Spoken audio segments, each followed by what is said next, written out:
Rajmane automotive तासगावमध्ये आपलं sir स्वागत आहे। आज आमच्या वर्कशॉपवर आलेली रॉयल एनफील्ड क्लासिक 350 लगेच आमच्या मेकॅनिकने काम चालू करून पाठीमागचे चाक खोलून घेतले आणि चेनव्हीलचा हाफ काढून घेतला। लगेच ओरिजिनल रॉयल एनफील्डचे चेनव्हील घेऊन त्यामध्ये नवीन बेरिंग ठोकून घेतले आणि ब्रेक लाइनिंगवर पॉलिश पेपर मारून घेतला। टेनकिट गाडीला फिटिंग केले। दुसऱ्या बाजूने आमच्या हेड मेकॅनिकने गाडीची किक बाजूला काढली आणि फुटरेसची अडचण नको म्हणून त्याला बाजूला करून गाडीच्या इंजिनचे मॅग्नेट कव्हर काढून घेतले आणि मॅग्नेट कव्हर मध्ये किती टन कचरा अडकलेला तुम्हीच बघा। तो कचरा पूर्णपणे सगळा स्वच्छ करून घेतला आणि गाडीचे जुने पुढील लहान चेनव्हील काढून घेतले आणि त्याची जागा घेतली नवीन चेनव्हीलने।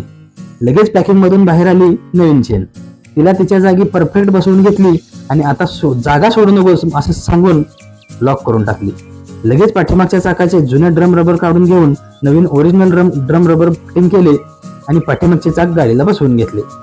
पुढील बाजूस आमच्या हेड मेकॅनिकने इंजिनचे मॅग्नेट कव्हर काढून घेतले आणि मॅग्नेटच्या मागील बाजूची पट्टी काढून शांत डोक्याने परफेक्ट गिअर सेटिंग करून घेतले आणि गिअर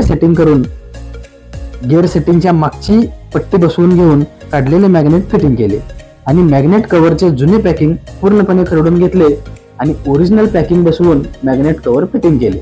त्याची सर्व नटे पूर्णपणे आवळून घेतली आणि काढलेली किक त्याच्या जागी बसवली आणि इंजिन ऑइल घातले।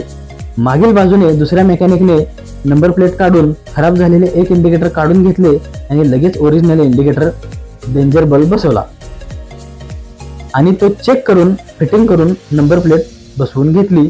लगेच पुढील बाजूने पूर्णपणे खराब झालेले फुटरेस्ट रबर काढून घेऊन त्या जागी नवीन फुटरेस्ट रबर बसवला आणि केलेल्या कामाची ट्रायल घेऊन गाडी पूर्णपणे स्वच्छ वॉश करून काम संपवले। आमचे असेच नवनवीन व्हिडिओ पाहण्यासाठी आमच्या राजमाने ऑटोमोटिव्ह तासगाव या यूट्यूब चॅनलला आजच लाईक करा आणि सबस्क्राईब करायला विसरू नका, कारण सबस्क्राईब करायला पैसे लागत नाही। धन्यवाद।